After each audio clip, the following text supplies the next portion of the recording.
Je vais te poser une question. Une vraie question. Pas une énigme pour distraire. Une question qui devrait te déranger. Qu'est-ce qu'une civilisation oublie volontairement? Je ne parle pas des choses perdues par accident. Les incendies de bibliothèques. Les guerres qui détruisent. Non. Je parle de l'oubli actif. Du choix conscient de regarder ailleurs. De laisser mourir une idée parce qu'elle vient du mauvais endroit. Parce qu'il existe une invention qui aurait pu sauver des millions de vies. Une invention si puissante qu'elle a disparu pendant plus de 800 ans. Non pas parce qu'on l'a perdue, mais parce qu'on a choisi de ne pas la voir. Et son histoire? Son histoire est une fenêtre dans notre propre aveuglement. Imagine. C'est l'an 1000. Tu as une tumeur. Ou une appendicite. Quelque chose qui va te tuer si on ne t'opère pas. Tu sais ce qui t'attend? La douleur. L'agonie. Tu vas être attaché, maintenu de force, pendant que des mains découpent ton corps vivant. Pendant des heures. Conscient de chaque coup. La mort par le choc. C'est un risque réel. Ton cœur s'arrête de battre. À cause de la souffrance. Mais attends. Pas partout. Pas en al-Andalus. Là, tu reçois quelque chose. Une éponge. Elle sent l'herbe, les épices, quelque chose qu'on ne peut pas vraiment décrire. Tu respires. Et puis, tu disparais. Tu n'existes plus pendant les heures suivantes. Pas de conscience. Pas de souffrance. Rien. Et tu te réveilles vivant. Entier. Sans aucun souvenir de la douleur. Cette éponge avait un nom. Elle s'appelait l'éponge soporifique. Et ce que je vais te raconter, c'est comment le monde a décidé de l'oublier. Pendant que l'Europe de l'Ouest sombrait dans ses siècles d'obscurité, une autre Europe existait. Une Europe qu'on appelle Al-Andalus, l'Espagne musulmane. Et cette Europe-là, c'était une explosion de lumière. Cordoba. En l'an 1000, c'est la plus grande ville du continent. 400,000 habitants. Londres, 10,000. Paris, encore moins. Cordoba avait des hôpitaux avec l'eau courante. Des salles séparées pour les différentes maladies. Et des chirurgiens qui faisaient ce qu'on croyait impossible. Ils opéraient les yeux, les cerveaux.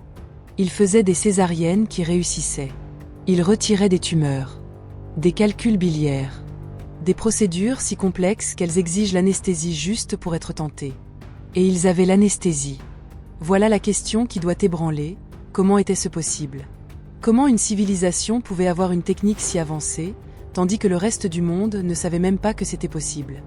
La réponse nous mène à un homme. Un génie.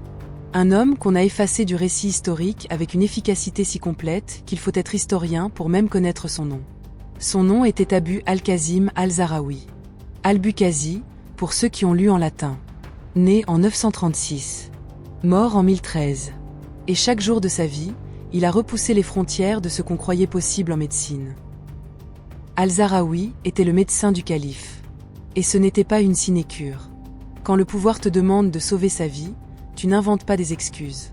Tu inventes des solutions. Il a conçu plus de 200 instruments chirurgicaux.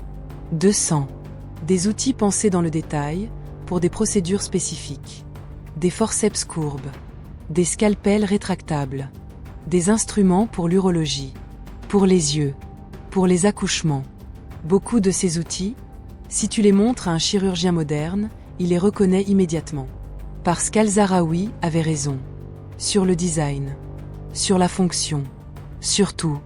Mais ce qui le distinguait vraiment, c'était sa philosophie. Il a écrit 30 volumes. 30. Pas un manuel. Une encyclopédie. Kitab al-Tasrif. Le livre complet de la pratique médicale. Et dedans, il documentait tout. Chaque technique. Chaque erreur. Chaque résultat. Parce qu'il croyait que la médecine pouvait s'apprendre. Que l'excellence n'était pas innée.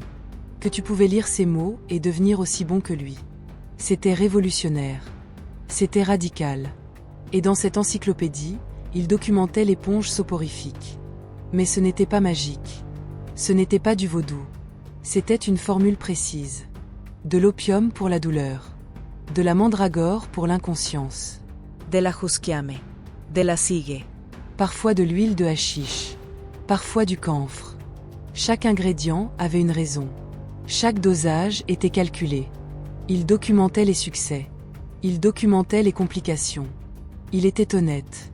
C'était un scientifique.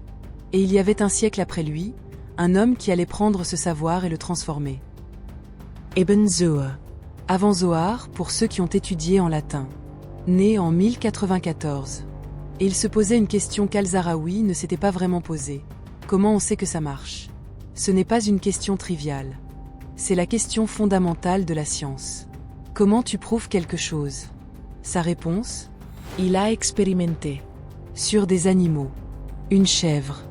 Avant d'utiliser l'éponge sur des humains, il a testé. Il a documenté les résultats. Il a mesuré. Il a noté. C'est l'une des premières utilisations documentées du test animal systématique en médecine.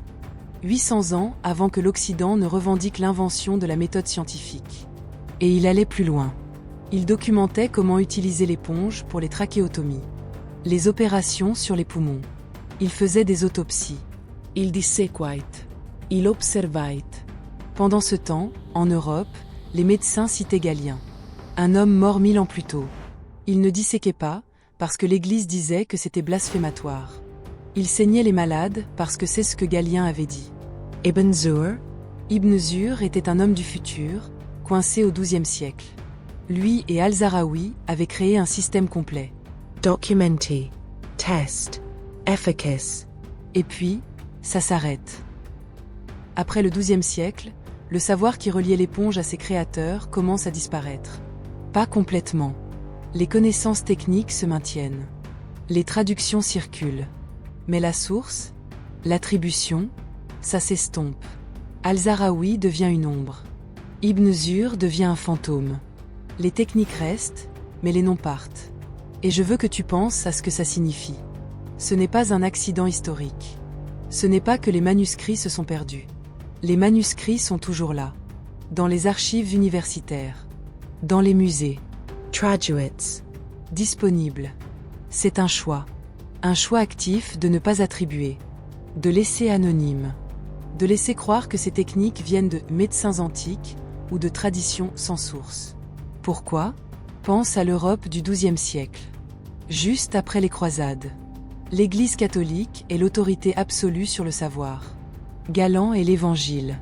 Hippocrate est la loi. Et puis tu reçois un texte qui dit « Non. Le plus grand chirurgien du monde est un homme musulman. Et ses techniques sont meilleures que tout ce qu'on vous a enseigné. » C'est un problème. Un problème politique. Un problème religieux. Alors tu as deux choix. Tu acceptes que tu avais tort. Ou tu oublies. L'Europe a choisi d'oublier. Maintenant, comprends les conséquences. Pendant plus de 800 ans, le monde n'avait pas d'anesthésie efficace. Les opérations étaient un cauchemar. Les chirurgiens devaient être rapides. Incroyablement rapides. Les patients criaient. Les cris étaient normaux. Attendus. On tenait les patients de force pendant qu'on les coupait. Les femmes en couche, si la naissance était compliquée, c'était la mort ou la mutilation. Sans anesthésie. Les soldats, Amputation conscient. complètement conscientes. Et pendant tout ce temps, la formule était assise dans une bibliothèque. Quelque part. Oubli. La preuve était là. La documentation était là. Tout était accessible pour qui voulait chercher. Mais personne ne cherchait. C'est ça, l'oubli volontaire. Ce n'est pas que tu ne sais pas. C'est que tu choisis de ne pas regarder. Puis arrive octobre 1846. Boston. Massachusetts General Hospital. Un dentiste nommé William Morton. Une foule de médecins. Un patient sur la table d'opération. Morton tient une sphère de verre remplie de vapeur d'éther. Inspire, dit-il. Quelques minutes plus tard, le patient dort. Complètement. Morton opère. Le patient sent rien. Absolument rien. L'opération réussit. Le patient se réveille. Et la salle explose en applaudissements. Le monde retient son souffle. C'est un miracle. C'est la découverte du siècle. William Morton devient une légende. Des statues sont érigées. Son nom passe à la postérité. Mais attends. Pense à ce que tu sais déjà. Al-Zahraoui. Ibn Zuhr. Leurs livres traduits. En Europe. Dans des universités. Ils documentaient l'anesthésie. Ils l'utilisaient. Il l'enseignait. Était-ce vraiment la première fois? Ou était-ce une redécouverte? Et c'est là que commence la vraie histoire. Pas l'histoire de l'éponge. L'histoire de ce qui se passe quand tu choisis d'oublier. C'est une histoire sur comment l'histoire s'écrit. Ou plutôt, comment elle se désécrit. Comment on a face. Comment on reaccrit. Comment les vainqueurs créent une version du passé qui les avantage. Al-Zahraoui reste un fantôme. William Morton devient un héros. Les deux ont contribué à la même découverte. L'une séparée de l'autre par 800 ans. L'une oubliée. L'autre célébrée. Et ça pose une question qui devrait te terrifier. Qu'est-ce qu'on oublie maintenant? En ce moment. Pendant que tu regardes cette vidéo. Quelque part dans une université. Quelque part dans un laboratoire. Quelque part dans un pays qu'on a décidé n'était pas assez important. Il y a une découverte. Une innovation. Un génie qui sera oublié. Parce que ça vient du mauvais endroit. Ou de la mauvaise personne. Ou du mauvais moment. Et on va attendre 800 ans avant de redécouvrir ce que nous savions déjà. Comment ça, 800 ans? Tu penses que c'est terminé? L'oubli actif? L'effacement systématique? Non. C'est une histoire qui se répète. Encore et encore. Ce n'est pas un défaut du passé. C'est une structure de notre présent. Et la chose la plus terrifiante dans tout ça? La preuve n'a jamais disparu. Kitab al-Tasrif existe toujours. Je pourrais te donner une adresse. Une université. Un musée. Tu pourrais aller lire les mots d'Al-Zahraoui. Aujourd'hui. Maintenant. Personne ne t'empêcherait. Les textes d'Ibn Zur sont traduits. Disponibles. Dans le domaine public, pour la plupart. La preuve était jamais manquante. C'est notre attention qui était manquante. Et c'est presque pire qu'une perte. Parce que ça signifie que nous avons choisi de ne pas savoir. Nous avons choisi de regarder ailleurs. C'est pas juste de l'histoire qu'on ignore. C'est un acte moral. Maintenant, reviens à présent. 2026. Tu regardes cette vidéo sur un appareil qui aurait semblé magique à n'importe quel homme du Moyen-Âge. L'éponge soporifique n'était pas magique. C'était une solution à un problème immense. Elle réduisait la souffrance humaine. Elle sauvait des vies. Et elle a disparu. Non parce que la formule était mauvaise, mais parce que nous avons décidé que le monde qu'il avait créé ne méritait pas notre attention. Al-Zahraoui et Ibn Zur n'étaient pas des noms étrangers. C'étaient des hommes du XIe et XIIe siècle qui savaient déjà ce que nous n'avons compris qu'au XIXe. Mais leurs noms se sont effacés du contexte. Leurs contributions ont été absorbées dans un vague savoir antique. Leurs génies ont été dilués dans l'anonyme. Et ça nous dit quelque chose de fondamental sur notre propre époque. Qui est-ce qu'on oublie maintenant? Quelle voix réduisons-nous au silence? Dans quels endroits du monde cessons-nous de chercher des solutions, des innovations, des idées? Il y a une chercheuse dans un laboratoire en Afrique. Il y a un penseur dans une université en Asie du Sud. Il y a un innovateur quelque part qu'on a décidé n'était pas assez prestigieux pour mériter notre attention. Et peut-être que dans 800 ans, on se demandera pourquoi on n'a pas écouté. Pourquoi on a choisi de regarder ailleurs. L'éponge est devenue un symbole. Un symbole de ce que nous perdons quand nous choisissons l'amnésie plutôt que l'honnêteté. Mais ce symbole n'existe que parce qu'on l'a décidé. On a décidé de redécouvrir l'éponge. On a décidé qu'Al-Zahraoui était digne d'intérêt. Qui d'autre vais-je décider d'oublier? Qui vas-tu décider d'oublier? C'est ta responsabilité maintenant. Tu connais cette histoire.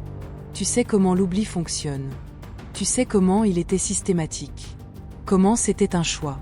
Fais un choix différent.